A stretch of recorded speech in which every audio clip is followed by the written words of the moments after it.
Hello mga Mari! Dito naman tayo sa bundok ng Tralala. Kasi summer ngayon, nandito kami ng babe ko sa bundok na may waterfalls. Dito kami mag-overnight for the first time na kami lang dalawa. Hinanap pa namin ang lugar na yan. Nasaag pa kami sa daan kasi ang hirap hanapin. Pinaikot-ikot kami katulad ng kanta ni Sarah G. Ikot-ikot lang ha. Pero takot talaga ako mag-dive sa daan.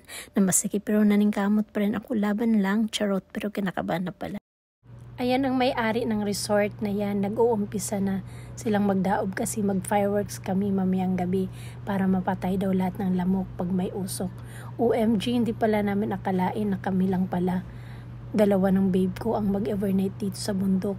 Ang akala namin may mga iba pa kaming kasama, hindi man lang nagsabi yung may-ari ng resort na kami lang ang nagpa-schedule sa araw na yan. Nakakatakot pero laban lang, charge to be experienced na lang kasi sa susunod hindi na talaga kami babalik dyan. Mahal kasi yung bayad namin kaya nag-go na lang kami. Walang tulugan dahil feeling namin dyan pag dumilim na may aswang na lalapit sa amin at kakatukin yung car namin. Gusto sana namin matulog sa tent kaso takot kami na baka may tatabi sa aming tikbalang. Padilim na, tumatayo na ang balahibo ko dyan dahil nag-iingay na ang mga uwak dyan, as in wala talagang katao-tao. Huni ng mga uwak lang naririnig namin. Ang dami ko nang iniisip dyan, paano kung may mga adik o mamatay tao o rebuilde ang lalapit sa amin dyan? Yan na ba ang katapusan namin o di kaya may malaking ahas nagagapong at kakagating kami? Kaya grabe ang dasal ko dyan, lahat ng santo tinatawag ko na. Nagpapatugtog na lang kami ng malakas dyan para wala kaming marinig na tunog ng aswang. Tumatawag din kami sa Pinas niyan, video call, para lang may kausap kami at maaliw kami, mawala takot namin. Pero kahit may katawag kami, andyan pa rin yung kaba namin. Ang lakas ng tibok ng puso ko dyan, uminom din kami ng alak para makatulog agad kami. Kaso lang, andyan pa rin yung takot namin. Paano pag makatulog kami, may malaking sawa na tatabi sa amin? Kaya sabi ko, Lord, sana umaga na agad para makauwi na kami. Marami pa kaming obligasyon sa buhay. Huwag nyo sana kaming pabayaan. Yung may-ari ang bait nila kaso hindi sila dyan natutulog sa restaurant nila. Umuwi pala sila tuwing hapon dahil malayo pa pala bahay nila dyan. Ayan, tumulong na ang babe ko sa paghaling para lumakas ang apoy at hanggang umaga may ilaw dyan sa bundok. Pero unti-unti nang dumilim dyan, aalis na sila, kami lang dalawang maiwan dyan. Sobrang tahimik ang kapal. Kaya dasal lang talaga ang makatulong para lumakas ang energy namin dyan. Kaya kung may bala kayong magcamping sa bundok, siguraduhin yung may kasama kayo at marami kayo. Para hindi kayo matakot matulog kahit magsayo-sayo pa kayo, hindi kayo maririnig ng iba. At walang magagalit na kapitbahay dyan, wala nga kasi bundok nga.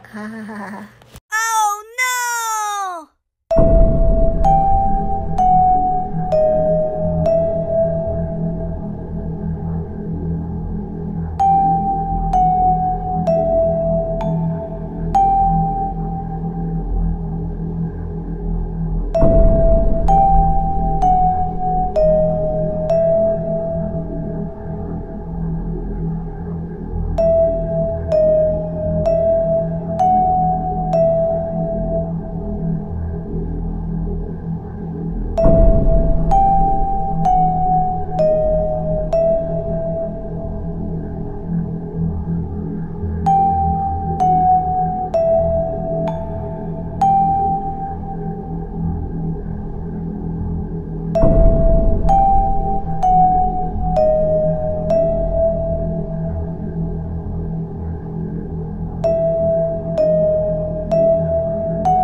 Ayan, pabalik-balik ang babe ko doon.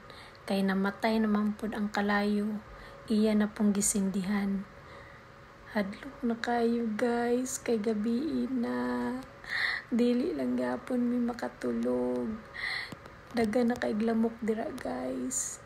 Unya pagkauman. Dili na may makalihok-lihok. Hadlok na kumutindog dira guys. Sabihin nila akong lupatindog kay gusto na pasigaan ang kalayo kay hapit na mahurot ang kahoy.